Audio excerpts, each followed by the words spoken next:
Top 25 look ahead. Number 1 Ohio State defeats number 17 Illinois 34-16 for its 8th consecutive win against an AP-ranked team. Number 4 Ole Miss survives a trap game against Washington State 24-21. The Rebels close as a 32.5-point favorite. Number 6 Oklahoma loses to Texas in the Red River rivalry as John Mateer returns from a broken hand, tossed a career-high 3 interceptions. Number 8 Alabama squeezes past number 14 Missouri 27-24. And number 7 Indiana defeats number 3 Oregon to earn its first road win against an AP top 5 team in school history. Back here with Cardale Jones, Richard Johnson. Let's welcome in 24/7 Sports college football analyst Brad Crawford here to look ahead to the top 25 new poll released on Sunday. Brad, does Indiana take the number 3 ranking from Oregon? I think they certainly will. I mean, going on the road, beating Oregon at Allison Stadium, something somebody hasn't done in 2.5 years. 18-game winning streak at home for the Ducks. Indiana did it despite throwing a pick 6 late in that game. For Mendoza to be able to bounce back, Hakeem, and then have that game-winning touchdown drive, add a field goal late. Very impressive performance from Indiana, posting its first road win against a top 5 team in program history. Indiana is a team right now that I think you can write in Sharpie as a playoff frontrunner, not only contender. If Indiana jumps to 3rd in the AP poll, it would be their highest ranking in program history. Richard, what Curt Cignetti is doing in Bloomington, it's not rebuilding, it's building. No, it's reloading. I think the most important thing about what Indiana's done is Curt Cignetti has come in, and the tone from him has changed this year. There's not all that much tough talk going on from Curt Cignetti. He's kind of just letting the team's performance do the talking here. There's no I win, Google me. There's no, there's no Purdue sucks and so does Michigan and Ohio State. He's just letting this team roll week in and week out. He didn't even really do many one-on-one interviews this week. I think he's letting this team do the talking for him, and they're talking pretty loud. I'm calling him America's head coach. I mean, that's not a bad way to put it. I mean, he's really good on thinking that the way he got to Indiana, the road to get there and his commitment to that program now is something that's so much more relatable than a coach that's been handed the keys to a Ferrari. So Curt Cignetti, he's doing a great job with his team. And you look at how Indiana was the year before he got there, then clearly, only losing 2 games last year, making it to the college football playoffs, and then the jump that they've made this year so far. How do you continue to get better? I have no clue. Only Curt Cignetti and his crew can make that happen. Well, the recipe for Curt Cignetti and Indiana score 20 points. They're 17-0 under Curt Cignetti when they score at least 20 points in a game. Another top 10 team goes down. Number 6 Oklahoma loses to Texas in the Red River rivalry as John Mateer returns from a broken hand, tosses a career-high 3 interceptions. Brad, what did this result mean for both schools? Because this was essentially a playoff eliminator for the Longhorns.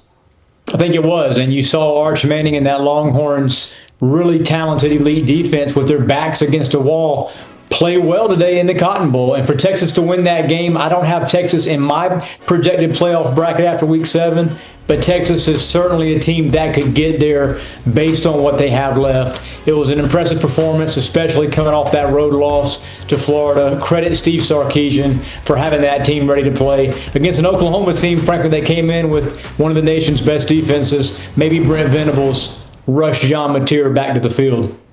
Yeah, Brad, I think the most interesting thing about this from Texas's perspective is they won this game. I guess gritty, not pretty is how you'd say it, right? Special teams, touchdown, defense loomed large, multiple takeaways from John Mateer. You're right, though. John Mateer clearly not at his best. I mean, look, if John Mateer had to play in this game, that means you know what they thought about what Michael Hawkins wasn't able to give them as a backup quarterback. So Mateer going in this game, even in a limited capacity, clearly not 100%.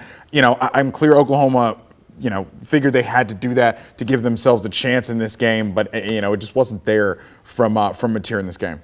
Yeah, I would have definitely loved to rest Mateer because you look at the rest of this Oklahoma schedule, it is brutal Nasty. On that back end of that thing. So even with this one slip up to Texas, I don't think that really gives them a chance to say, hey, you're going to be out of the college football playoffs. You need your best, and your best need to be at their best when you get into this nitty gritty of their home stretch of their schedule. So I would definitely try to rest Mateer and get him back as quick as possible when you talk about 100% versus going to this game, I would say about 60%. Yeah, Oklahoma has Ole Miss, Tennessee, Alabama, Missouri, and LSU to end the season. Game next week against South Carolina, and also no slouch as well.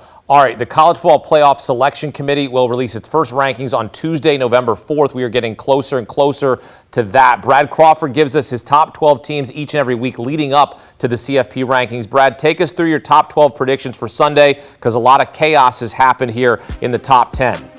Yeah, Sunday's AP poll for Week 8, I expect Ohio State, Miami to stay 1-2 in those catbird seats up top. And then Indiana moving into the top 5 at number 3. Alabama 4 with its win at Missouri, previously unbeaten Tigers team. Missouri, by the way, was coming off an open date, and Eli Drinkwitz nearly unbeatable in that spot. Alabama was able to go to Missouri and win. Ole Miss played with its food a little bit against Washington State, 33-point favorite, and had to hold off the Cougars late in that game to win. They've got Georgia next week, big-time game in the SEC. And then rounding it out, I've got A&M at 6, Texas Tech, obvious Big 12 front-runner at 7, then Georgia, Oregon, Oklahoma, Tennessee, and Georgia Tech. Georgia Tech unbeaten right now in ACC play, one of 4 ACC teams right now without a conference loss.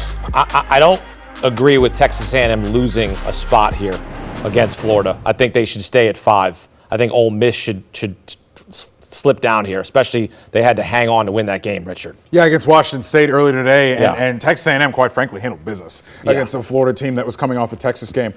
Looked like they would be ready to play, and the Aggies really handled them. LSU not in the mix is interesting for me. I agree with Brad, honestly, but I think a lot of people are going to look at that with a side eye and say, huh? But LSU they haven't looked. I mean, even in this game, Garrett Nussmeier's hurt, offensive line's got issues, unable to run the ball. That defense is tremendous, but I agree with Brad in not having them in the top 12 here. Yeah, I mean, you look at this top 12, the 5 and the 6 is the confusing part for me, Brad, only because Ole Miss has a unique ability to play with their food and to play down to the level sometimes. So I would like to see them at 6 and A&M staying at 5, and then also from 10 and 11 switching at Oklahoma and Tennessee because of John Mateer. I don't think he's as healthy as we need him to be to go on this stretch. So Tennessee for me is 11, Oklahoma is 10. No, switch that. Tennessee is 10 and Oklahoma is 11 for me, but everything else I agree with. All right, Brad, last word.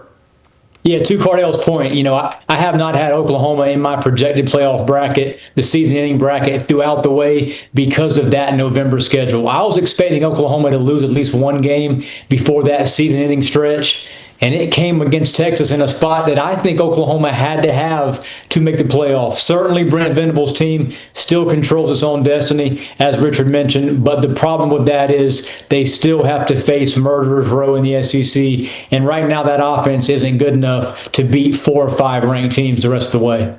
Well, it all is going to come down to the CFP rankings. We know that. This is just a conversation to get us tuned up for the CFP rankings. Brad Crawford, Richard Johnson, and Cardale Jones here on CBS Sports HQ.